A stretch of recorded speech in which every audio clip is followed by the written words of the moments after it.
All right, folks, I thought I'd do a little gram stain video for you here. I know this comes a little late in the day today. Today's Wednesday, and so you Thursday folks might not get this, but short and sweet.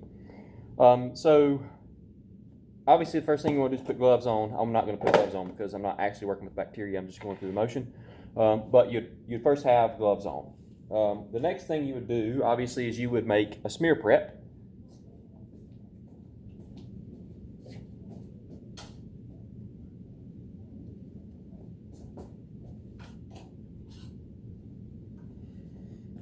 So just like you did last week, right? You'll take some bacteria, you'll put it on a slide, making sure to use aseptic technique, right? So make sure you use your inoculating lube, right?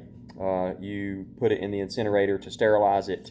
You take a drop of water, put it on the slide, sterilize it, bacteria, stir it around, sterilize it, let it dry, and then heat fix it, right? And so that's all what we did last week. Once you get to that point and it's heat fixed, then you can go through the actual gram stain. And I forgot to get my dyes. Let me get those right quick.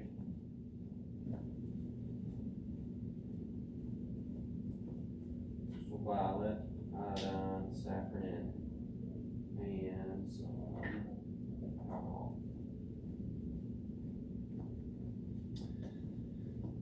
All right, so the gram stain is called a differential stain because when you're done with it, you're going to know something definite about bacteria.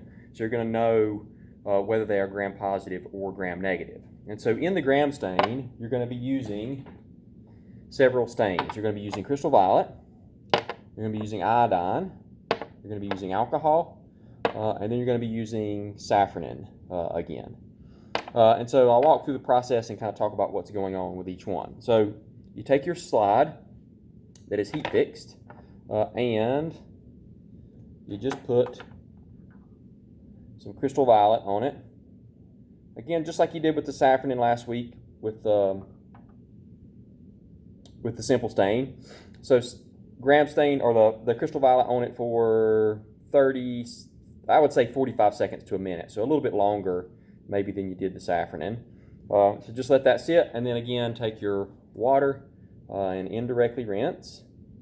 And at this point, if you were to stop and look at the bacteria, they would all be purple, right? Because that's the only stain that you've used. The next thing that you'll use is the iodine. Right, so you'll just take some of the iodine and put some drops on. Again, the amount doesn't matter. You can't use too much. And so what the iodine is going to do is it's going to mix with the crystal violet. And actually, there's going to be a chemical reaction that happens. The iodine here is called a mordant, and it's actually going to build up the crystal violet so that it stays better in that peptidoglycan layer, which is what we're actually staining when we do gram stains. So again, let that sit 45 seconds to a minute, dump it off, rinse it indirectly with water.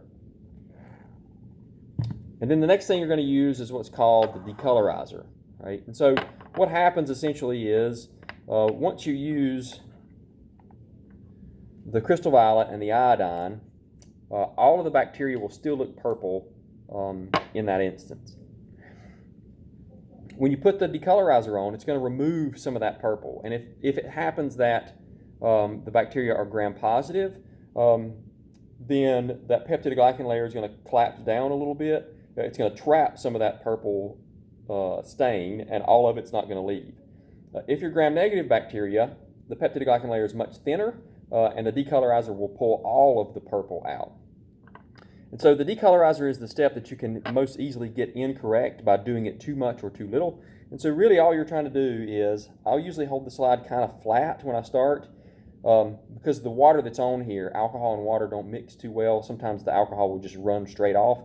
So I'll hold the slide a little bit flat, and I'll put a couple drops on just to get going, and then I'll tilt it and just start slowly dripping.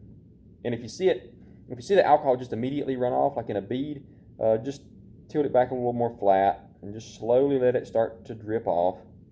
And what you're looking for is that as it drips off the end of the slide, it gets really, really pale yellow or pale purple. It's not going to be completely colorless. If it is, you might have used too much. but it's not going to be super, super purple either. Right? So you're just kind of looking for it to get kind of a pale, maybe a lavender or a light purple coloration. I can't tell you how much to use or how long, because it's going to depend on how much bacteria you've got on there and how much crystal violet you've got on there, right? And so that's the decolorizing step. If you stopped right now, gram-positive bacteria would still be purple, gram-negative bacteria would be clear, right?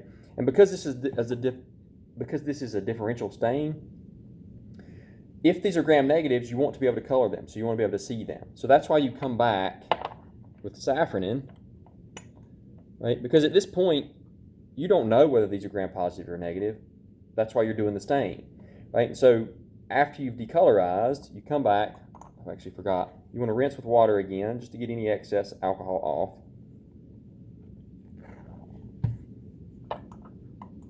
And then come back with your safranin and do just like you did with the simple stain last week.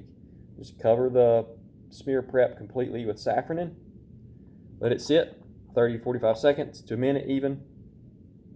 Right? Dump that back off. Indirectly rinse.